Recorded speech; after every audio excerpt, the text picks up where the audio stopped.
Library management में हमने यहाँ पर रखा है एडमिशन का ऑप्शन।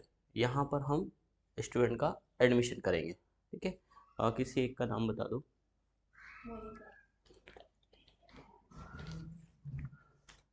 पापा का नाम।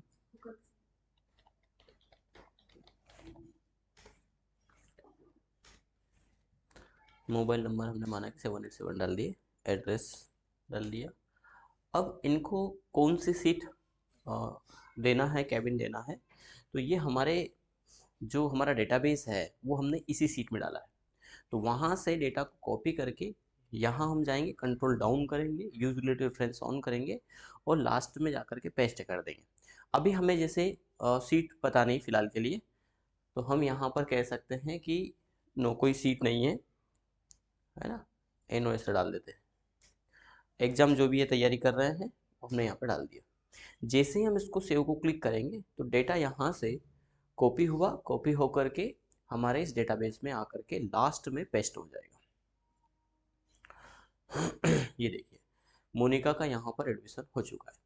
अब असल में इनको कैबिन चाहिए, और यदि हमारे पास कैबिन अवेलेबल है तो हम अपने कैबिन को चेक करेंगे। कैबिन कैसे चेक करेंगे, तो हमने यहाँ पर 1 2 3 का क्रम, जितने भी हमारे कैबिन है वो डाल रखे, 1 2 3 4 5। ठीक है, अब इसमें 4 के बाद 5 नहीं है। 5 नहीं है, इसका मतलब है कि 5वां नंबर का कैबिन हमारा खाली है। यदि हमने मोनिका को 5वें नंबर का कैबिन अलॉट किया, वहाँ भी कर सकते थे और बाद में भी हम कर सकते हैं। यहाँ पर हम डालेंगे 5। जैसे ही 5 डाल करके, और यहाँ पर हमने किया है सोल्ट। ये फिल्टर गलत लिखा है, असल में सोल्ट है। सोल्ट क्या करेगा, यहाँ मैक्रो यानी सोर्ट के अंतर्गत हमने मैक्रो के अंतर्गत सोर्ट को किया है। तो हमने यहाँ से डेटा सेलेक्ट किया, कहाँ तक का, एड्रेस तक का। ठीक है, एड्रेस तक का करने के बाद डेटा में गए। शायद सॉर्ट आपको बताया नहीं था हमने अभी तक, चलिए बता देता हूँ आपको। सॉर्ट में क्या करना है, सॉर्ट करने के लिए डेटा में गए और यहाँ पर पहले तो हम ये मैक्रो एक्टिव कर लेते हैं। डेवलपर में जाकर के रिकॉर्ड मैक्रो, मैक्रो का नाम देते हम सॉर्ट टेबल। जरूरी टेबल कोई भी हम हो सकता है कि सॉर्ट डेटा नाम से पहले से बना रखा हो, तो हमने एक नया कीवर्ड दिया है। ओके करेंगे। सॉर्ट कहाँ से करना है, किस किस को करना चाहते हैं हम सॉर्ट, तो यदि हम ये क्रम चाहते हैं ये व्यवस्थित ऐसा कैसा ही रहिए, डिस्टर्ब नहीं हो, तो इसको छोड़ दीजिएगा। उनकी डेट ऑफ ज्वाइनिंग है ये, तो ये हम सॉर्ट करना चाहेंगे, तो हम यहाँ से सिलेक्ट करेंगे। अब इसको भी सिलेक्ट रखना है और इधर भी सिलेक्ट करना है, तो शिफ्ट प्रेस करेंगे। शिफ्ट प्रेस किया, एरो से हम यहाँ तक पहुँचे। ठीक है, कहाँ तक जाना है, एड्रेस तक जाना है। अब चूंकि मंथली फीस इनकी मोबाइल नंबर से समिप के फॉर्मूले से उठ रही है, तो उसको डिस्टर्ब नहीं करना है। ये फील्ड हो गया। इसके बाद शिफ्ट के साथ में यहाँ पर कंट्रोल यानी कंट्रोल शिफ्ट भी प्रेस करना है और डाउन प्रेस करेंगे। डाउन प्रेस करने से क्या होगा कि जहाँ तक हमारा डेटाबेस है वो पूरा डेटा सेलेक्ट हो जाएगा। ठीक है, कर्सर से नहीं, माउस से नहीं, कीबोर्ड शॉर्टकट से हम यहाँ पर यूज़ करेंगे। इसके बाद जाना है डेटा में। डेटा में जाने के बाद यहाँ सोर्ट, एक सोर्ट A to Z भी है लेकिन इसको नहीं करना, यहाँ कस्टम सोर्ट हम ऑप्शन यूज़ करेंगे। अब यहाँ पर सोर्ट बाय में दो कंडीशन हमने दे रखी है। एक है मोबाइल नंबर। ठीक है, मोबाइल नंबर क्या है, स्मॉल टू लार्ज आए। ठीक है, तो मोबाइल नंबर हालांकि कोई विशेष फील्ड नहीं है। दूसरा है हमारा सीट नंबर। ठीक है, मोबाइल नंबर तो छोड़ भी सकते हैं इसमें, ये शायद पहले से एक फील्ड डली हो। हम सॉर्ट करना चाहते हैं यहाँ पर सीट नंबर के आधार पर, यानी सीट नंबर यानी ये वाला फील्ड। ठीक है, तो सीट नंबर के आधार पर वैल्यू स्मॉल टू लार्ज, तो छोटी वैल्यू से बड़ी वैल्यू की ओर ये ऑटोमेटिक जाएगा। ठीक है, यहाँ पर हेडर फॉर्मेट हमने सेलेक्ट कर रखा था, यहाँ से हमने सेलेक्ट किया था, तो माई डेटा हेडर को चेक लगाएंगे। यदि आपने सिलेक्शन यहाँ से किया है तो माई डेटा हेडर को चेक नहीं लगाएंगे, हालांकि थोड़ा सा गलत हो रहा है। एक रो एक्स्ट्रा है हमारी यहाँ पर, एक रो एक्स्ट्रा है, तो हम इस चेक को हटा सकते हैं, लेकिन हटाएंगे तो क्या होगा कि इसको भी ये फिल्टर में सिलेक्ट कर लेगा। यानी हमें रेंज, डेटा रेंज यहाँ से सिलेक्ट करना है, या फिर यहाँ से करके इसको चेक हटा दें।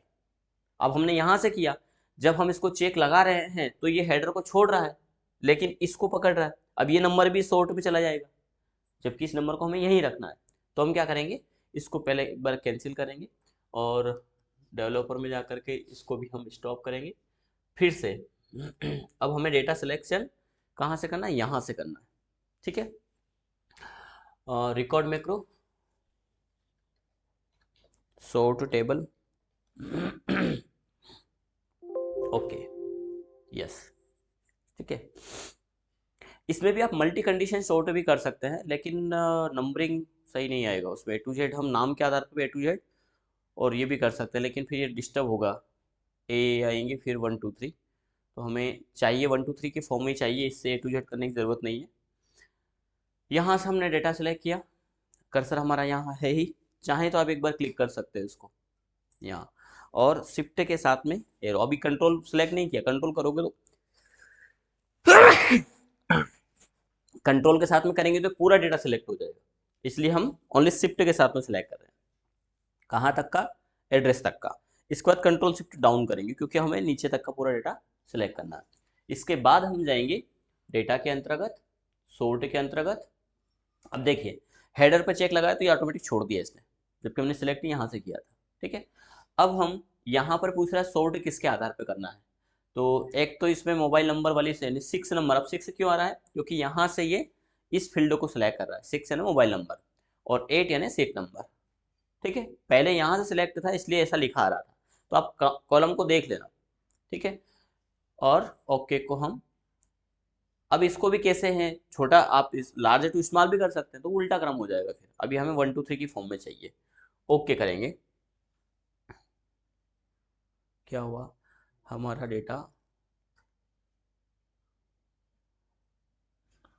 डिस्टर्ब हो गया ना, हमें ऐसा नहीं चाहिए, क्योंकि यहाँ पर ये नंबर छोटा है ना, मोबाइल नंबर, इसलिए ऐसा हुआ है। तो मोबाइल 10 डिजिट का होना चाहिए, क्योंकि मोबाइल फील्ड हमने सेलेक्ट कर रखा है उसमें, तो ये वैसे सही हुआ है, हम इसको सही कर देंगे, ठीक है। इसके बाद इसको अनसेलेक्ट करिएगा, यहाँ पे आ जाएगा कर्सर, बस यहीं पर आकर के डेवलपर में जाएंगे, स्टॉप रिकॉर्डिंग को क्लिक कर देंगे, ठीक है। और यहाँ पर इसको असाइन कर देंगे। इसका नाम फिल्टर नहीं है, फिल्टर नहीं लगाया क्योंकि हमने सॉर्ट लगाया। इसमें हम इसको असाइन कर देंगे, असाइन मैक्रो में सॉर्ट, पहले का सॉर्ट नाम से है, अभी का हमारा सॉर्ट है, स्पेलिंग मिस्टेक हो गया था, ठीक है। अब अभी ये व्यवस्थित डेटा क्यों हो गया? क्योंकि हमारा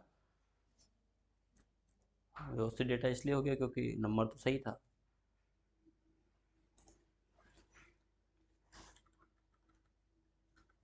हमारे इस वाले सॉर्ट में शायद कहीं ना कहीं कुछ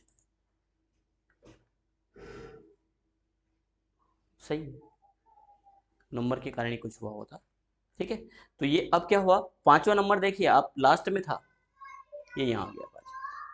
अब क्या होता है इसमें, यदि 8वां नंबर केवल इन्होंने बोला कि सर हम अब कंटिन्यू नहीं करना चाहते, तो सिर्फ लाइब्रेरी वालों को इसको डिलीट करना है। डिलीट करके जैसे ही ये सॉर्ट को क्लिक करेंगे, तो ये व्यवस्थित डेटा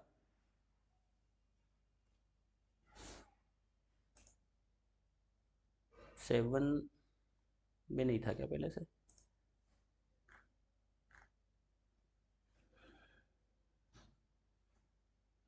नहीं,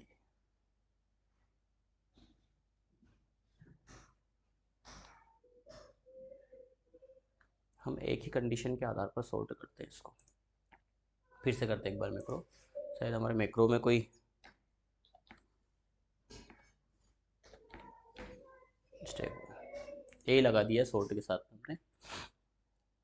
क्या करें, तो यहाँ से डेटा सेलेक्ट करें, कंट्रोल शिफ्ट डाउन, इसके बाद डेटा में जाए, सॉर्ट में जाए, सॉर्ट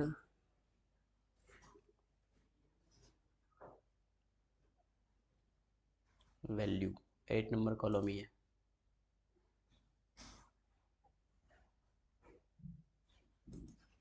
ठीक है।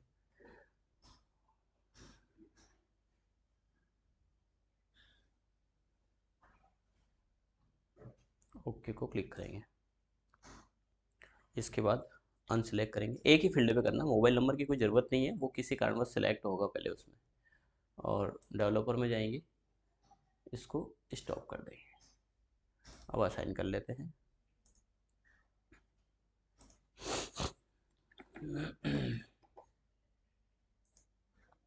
सॉर्ट है, ठीक है। यहाँ पर 11 को हम डिलीट कर देते हैं, क्लिक करेंगे, ये देखिए तो 11 चला गया। इसका मतलब क्या है कि 11 नंबर का हमारा केबिन खाली है। अब न्यू स्टूडेंट आया तो एडमिशन तो वैसे ही लेंगे। क्या करना है, यहाँ पर हमने किसी को 11 को अलॉट किया। सपोज करिए कि वैशाली ने बोला कि सर हमें 11 फिर से रिज्वाइन के लिए आए, डेटा हमारे पास है, अब हमें इनका एडमिशन भी लेना है क्योंकि ऑलरेडी एडमिशन है। रिज्वाइन के लिए आए, 11 नंबर इन्होंने डिमांड किया, खाली भी था हमारे पास, हमने इनका नंबर चढ़ाया, देन सॉर्ट को क्लिक करेंगे, डेटा ऑटोमेटिक आकर के बिठा देगा 11। तो जब हमारे पास ये सॉफ्टवेयर नहीं था तो उलझने हमारे साथ में समस्या ये आ रही थी कि कौन सा केबिन खाली पता नहीं चल पा रहा था। अब लाइब्रेरी में क्या होता है, स्टूडेंट जब पढ़ रहे होते हैं बीच में जब जाते हैं तो डिस्टर्ब होंगे, तो ऐसे तो बार बार डिस्टर्ब होगा, कौन सा केबिन खाली है। कभी भी कोई भी नया स्टूडेंट आया बोले सर केबिन खाली है क्या, तो हम ऑफिस से ही पता कर सके कि कौन सा केबिन खाली है कौन सा नहीं है, तो वो हमारा यहाँ पर सिस्टम बता देगा। जिसका भी, अब एक और क्या है इसमें, यहाँ पर कंडीशनल फॉर्मेटिंग है, जिसका भी आज ज्वाइनिंग डेट है उनका एक कलर हाईलाइट हो जाएगा कि इनकी आज ज्वाइनिंग डेट है। अब ये 28/11 को फिर बताएगा कि आज इनका ये मंथ पूरा हो गया, आज इनकी ज्वाइनिंग डेट थी, मतलब इनको फिर नेक्स्ट मंथ की फीस जमा करना है। तो जिन जिन का भी यहाँ पर ज्वाइनिंग डेट आएगा उनका ही बता देगा। अब देखिए ये 6 का था, 28/6 ये हाईलाइट हो गया, यानी इनको इस मंथ की फीस जमा करना है, ठीक है। तो ये आपको यहाँ पर करना है कि ऑटोमेटिक किया जाए। कंडीशनल फॉर्मेटिंग को हमने समझा है, तो यहाँ पर कंडीशनल फॉर्मेटिंग लगाइएगा डेट के आधार पर। ऐसा क्या करें कि वो डेट हाईलाइट हो जाए, ठीक है। डेटा हमारा सॉर्ट करना हमने देख लिया है, साथ ही साथ यहाँ पर हमने इसका पूरे का टोटल लगा दिया, ये टोटल लगा दिया। जिसकी भी फीस आएगी, जैसे आज उदाहरण के तौर पर ये ले लेते हैं, मोनिका ने फीस जमा करवाई, कॉन्टैक्ट नंबर से कॉपी करें हमने कॉन्टैक्ट नंबर और यहाँ पर हम पेस्ट करेंगे, ठीक है। कितना करवाया, 500 रुपये करवाया।